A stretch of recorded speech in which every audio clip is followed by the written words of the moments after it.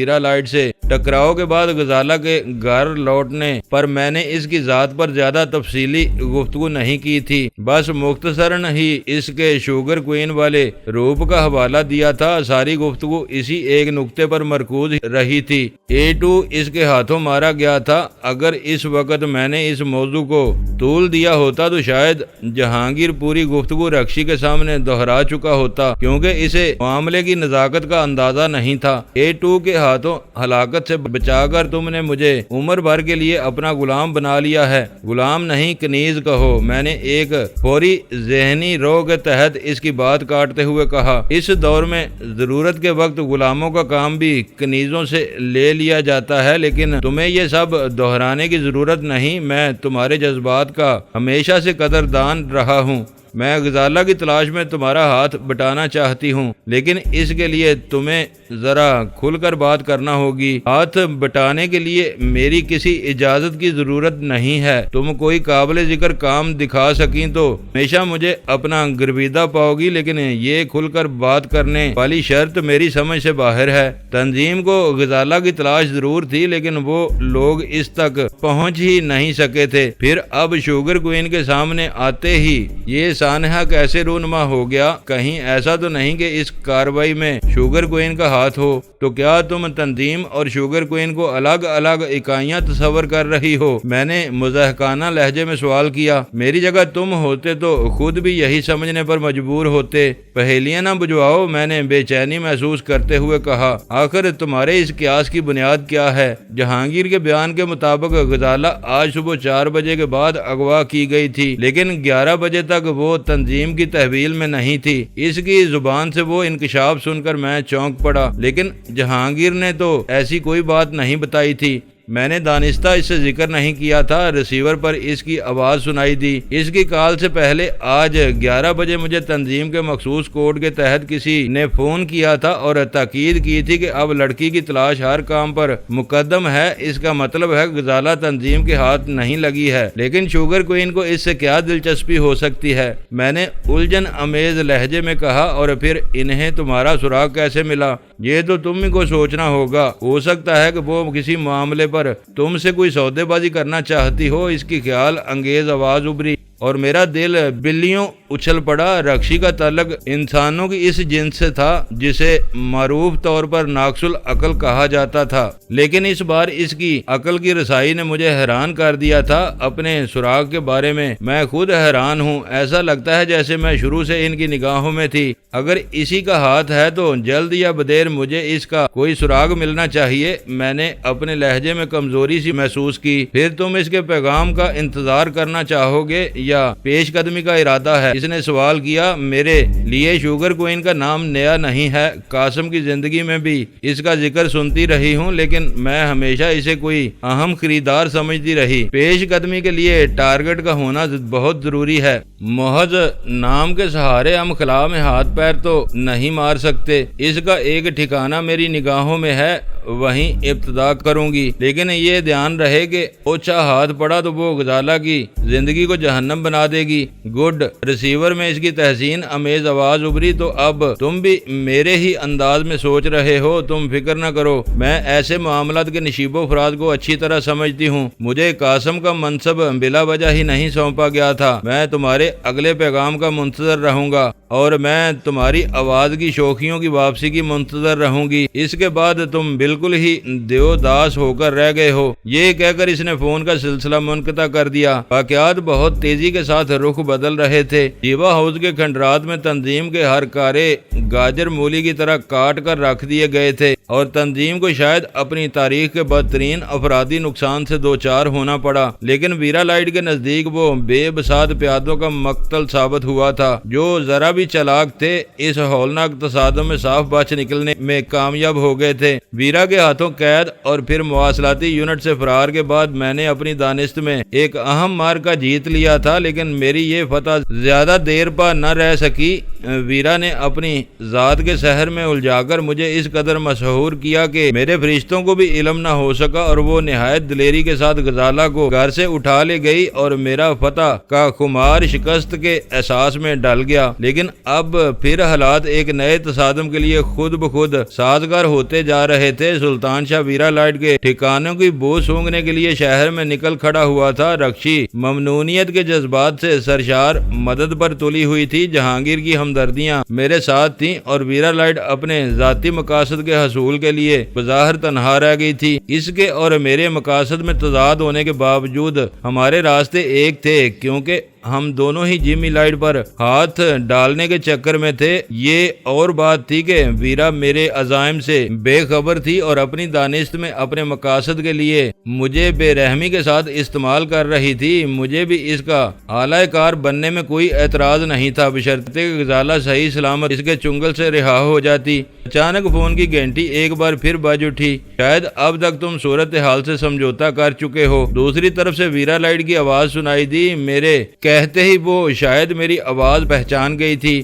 میرے جذبات کا اتنا ہی پاس ہوتا تو وہ کچھ نہ ہوتا جو میرے ساتھ کارگزری ہو۔ میں نے تلخ لہجے میں کہا، بات کو خریدنے کی بجائے براہ راست یہ بتاؤ کہ میرے لیے کیا حکم ہے۔ اس تلخی کو بھولے بغیر تم پوری یکسوئی سے کام نہ کر سکو گے۔ اس بار اس کا لہجہ ہمدردانہ تھا۔ میں ایک بار تمہیں یقین دلاتی ہوں کہ وہ عزت اور احترام کے ساتھ آرام دہ ماحول میں رکھی گئی ہے۔ مجھے پورا یقین ہے، میں نے اکھڑے ہوئے لہجے میں کہا۔ اب کام کی بات کرو۔ کل شام 4 بجے تمہیں لائٹس کاٹیج پہنچنا ہے۔ اس کی ہدایت سنتے ہی میرا دل اچھل کر حلق میں آ گیا۔ اسرار کی دبیز کوہر میں لپٹی ہوئی وہ عمارت جو بڑی ماں کو نگلنے کے باوجود میرے لیے ناقابل تذکیر بنی ہوئی تھی، اب خود ہی میرے لیے کھل گئی تھی۔ وہاں گھسنا میرے لیے ایک حسرت بن کر رہ گیا تھا جس کے پورے ہونے کا وقت آ گیا تھا۔ غنیمت یہ تھا کہ ویرا نے وہ حکم اگلے روز کے لیے دیا تھا اور اس درمیانی وقت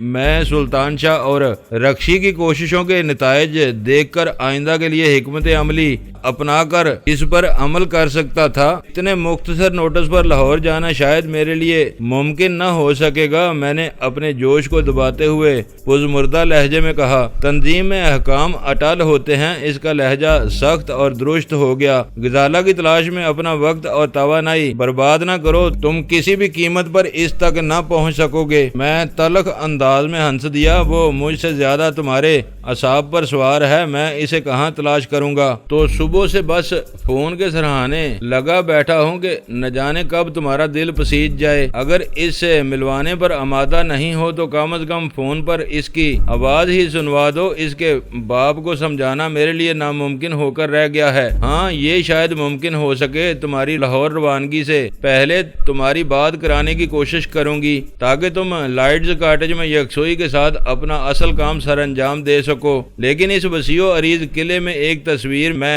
کیسے تلاش کر سکوں گا؟ میں نے بے بسی سے کہا۔ وہاں تم ڈی سوزا کو رپورٹ کرو گے، تمہارا پورا ریکارڈ وہاں موجود ہے، لیکن اپنی شناخت کے لیے تمہیں ہر رکاوٹ پر بلیو بیل کا کوڈ دہرانا ہوگا۔ وہاں تمہیں لائٹس کاٹیج کے اندر صفائی کرنے والے عملے کا نگراں مقرر کیا جائے گا۔ اس طرح تمہیں عمارت کے ہر حصے میں رسائی حاصل ہوگی، لیکن وہاں کے ضابطوں کا تمہیں پورا لحاظ کرنا ہوگا۔ اگر میں ایک جیبی کیمرہ ساتھ لے جاؤں، یہ حماقت نہ کرنا، وہاں جانچ پڑتال اور حفاظت کا ایسا جدید ترین نظام رائج ہے کہ تم ان سے چھپا کر ایک سوئی بھی اندر نہ لے جا سکو گے۔ اگر کوئی ذکر نکال ہی بیٹھے تو تم بلا تکلف میرا حوالہ دے سکتے ہو کہ میں نے حالات کی روشنی میں تمہارے ماضی کی تمام کوتاہیاں معاف کر دی ہیں۔ میرے ٹکٹ کا کیا ہوگا؟ اگر اتنے ہی مفلوق الحال ہو گئے ہو تو میں بندوبست کرا دوں گی۔ ہنسی کے ساتھ اس کی آواز آئی، اخراجات تمہیں لائٹس کاٹیج ہی سے ملتے رہیں گے۔ یہ یاد رکھنا کہ تمہیں ہلکی پھلکی سزا کے طور پر عارضی طور پر فیلڈ سے ہٹا کر وہاں بھیجا جا رہا ہے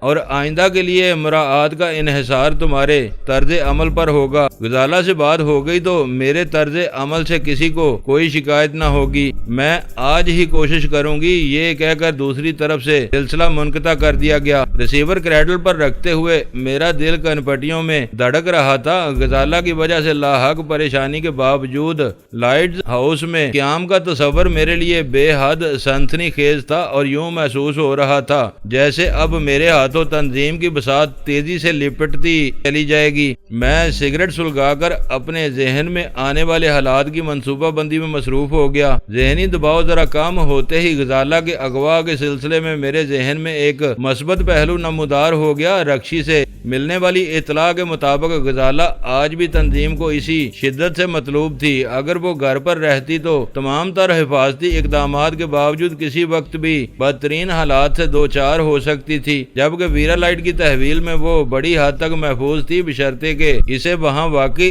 عزت و احترام کے ساتھ رکھا گیا ہو۔ لائٹ کاٹیج غزالہ اور ویرا لائٹ اس وقت ایک مثلث کے 3 زاویے تھے جو پہلو بدل بدل کر میرے ذہن میں ناچ رہے تھے اور ان سے لمحہ بے لمحہ ایک بہتر تصویر تشکیل پا رہی تھی۔ عام حالات میں شاید میں اس صورتحال کو نظر انداز کر کے آگے نکل ہی جاتا، لیکن اس وقت میں خود غزالہ کی طرف سے تازہ زخم کھایا ہوا تھا، لہٰذا اس لڑکی کی بے چارگی سے متاثر ہوئے بغیر نہ رہ سکا۔ سڑک دور تک ویران پڑی ہوئی تھی اور وہ صبح کا اندام لڑکی سہمے انداز میں مڑتی ٹھٹکتی بے بسی کے عالم میں تیزی کے ساتھ آگے بڑھتی جا رہی تھی، اور وہ چاروں خبیث سیٹیاں بجاتے اور کہہ لگاتے اس کے تعاقب میں تھے۔ وہ چاروں ہی جوان سال تھے اور اپنی وضاحت کے اعتبار سے شہر کے آسودہ گرانوں کے بے فکرے چشم و چراغ نظر آتے تھے۔ ان میں سے ایک نئے ماڈل کی دمکتی ہوئی کار کے اسٹیئرنگ وہیل پر موجود تھا اور کار لڑکی ہی کی رفتار سے رینگتی اور رکتی ہوئی آگے بڑھ رہی تھی۔ باقیہ تینوں کار کے ساتھ پیدل ہی چل رہے تھے اور آوازیں نکالنے کے ساتھ ساتھ مضحکانہ انداز میں اداکاری بھی کرتے جا رہے تھے۔ نہ جانے ان چاروں نے کب سے اس بیچاری کو گھیرا ہوا تھا۔ ان کے عزائم بہرحال تشویشناک نظر آتے تھے۔ میرے دل میں اس لڑکی کے لیے ہمدردی کی ایک لہر سی اٹھی اور میرا داہنا پاؤں ایکسیلیٹر سے ہٹ کر بریک پیڈل پر جا پڑا۔ داہنی ہتھیلی وہیل سے ہٹ کر اسٹیئرنگ کے وسط میں لگے ہوئے ہارن کے پش بٹن پر جم کر رہ گئی۔ میری کار کے ٹائروں کی ہلکی سی آواز اور پھر ہارن کا شور سن کر وہ تینوں ہی بیک وقت پلٹے تھے۔ اگلی کار کی بریک لائٹس بھی جل اٹھی۔ میں نے انجن بند کیے بغیر اپنی کار ان کی گاڑی کے پیچھے روک لی۔ وہ تینوں ہی اپنے سینے پھلاتے جارحانہ تیوروں کے ساتھ میری طرف آئے تھے۔ چوتھا بدستور کار میں بیٹھا رہا تھا۔ کیا تکلیف ہے؟ ان تینوں میں سب سے قوی نظر آنے والا ڈرائیور سیٹ والی سمت میں رک کر توہین امیز لہجے میں غرایا تھا۔ یہی سوال میں تم سے بھی کر سکتا ہوں، میں نے زہریلے لہجے میں کہا۔ انسانوں جیسی شکل و صورت ہونے کے باوجود آوارہ کتوں کی طرح کیوں اس لڑکی کو تنگ کر رہے ہو؟ گرانے والے کے بشرے پر یک بیک اشتعال کے آثار نمودار ہوئے تھے، لیکن اسی لمحے میں نے جیب سے پستول نکال کر انگلیوں میں نچایا۔ اس کی جھلک دیکھتے ہی ان تینوں کے چہروں پر سراسیمگی پھیل گئی۔ تمہیں غلط فہمی ہوئی ہے، لڑکی سے ہم نے کوئی طرد نہیں کیا، تم اس سے پوچھ سکتے ہو۔ ان میں سے دوسرا سہمی ہوئی نظروں سے پستول کی طرف دیکھتے ہوئے ہکلایا، شرافت سے اپنی گاڑی میں بیٹھو اور یہاں سے دفع ہو جاؤ، ورنہ ایک آدھ کو یہیں ٹھنڈا کر دوں گا۔ میں نے باری باری ان تینوں کو گھورتے ہوئے تلخ لہجے میں کہا اور وہ تیزی سے اپنی گاڑی کی طرف ہو لیے۔ ان تینوں کے سوار ہوتے ہی کار یو ٹرن لے کر تیزی کے ساتھ واپس روانہ ہو گئی۔ میں نے سامنے نگاہ ڈالی تو یہ دیکھ کر حیران رہ گیا کہ میدان صاف ہونے پر آگے بڑھ جانے کے بجائے لڑکی اپنی جگہ پر ٹھہری ہوئی پلٹ کر میری طرف نگراں تھی، جیسے وہ سب اس کی توقعات کے برعکس رہا ہو۔ میں نے گیئر ڈال کر کار آگے بڑھائی تو وہ چونکی اور پھر میری طرف پشت کر کے آگے چل دی۔ اس کے پہلو میں پہنچ کر میں نے کار کی رفتار کم کر دی۔ بیٹھ جاؤ ورنہ اس ویران سڑک پر کوئی اور گھیر لے گا، جہاں جانا چاہو میں پہنچا دوں گا، میں نے نرم لہجے میں پیشکش کی۔ وہ تھم گئی۔ میں نے بھی کار روک دی۔ اس نے جھک کر میرا جائزہ لیا اور اس کے چہرے پر مایوسی پھیل گئی۔ تم کون ہو؟ یہ سوال کرتے ہوئے اس کی آواز پز مردہ تھی۔ تمہارا ایک ہمدرد، سوچ کیا رہی ہو؟ بیٹھ جاؤ، یہ جرا بعد میں بھی کر سکتی ہو۔ میں نے اندر سے اپنے برابر والی پیسنجر سیٹ کا دروازہ کھولتے ہوئے مصالحانہ لہجے میں کہا۔ میری پیشکش پر وہ متذبذب نظر آنے لگی تھی۔ لہجہ بھر کے توقف کے بعد بولی، تم چمڑے کے بیوپاری تو نہیں ہو؟ میں بے اختیار ہنس پڑا۔ وہ چاروں ذرا بھی مزاحمت کرتے تو یہیں ان کا چمڑا کھینچ کر بیوپار شروع کر دیتا۔ چلو جلدی بیٹھو، میرا وقت برباد نہ کرو۔ میرے جواب پر اس کی آنکھوں سے الجھن جھانکنے لگی اور مجھے احساس ہوا کہ وہ لڑکی اس قدر سیدھی سادی اور مظلوم نہیں تھی جتنی میں سمجھ رہا تھا۔ اس کا سوال نہ صرف عجیب بلکہ بے محل بھی تھا۔ ہو سکتا ہے کہ وہ کوئی شناختی کوڈ رہا ہو۔ اور صحیح جواب نہ ملنے پر وہ پریشان ہو گئی ہو کہ اب کیا کرے۔ کوڈ نچلے درجے کے لوگوں کے لیے ہوتا ہے۔ صورتحال کا ادراک کرتے ہی میں نے درست لہجہ اختیار کر لیا۔ ہنگامی صورتحال کے باعث مجھے خود آنا پڑ گیا۔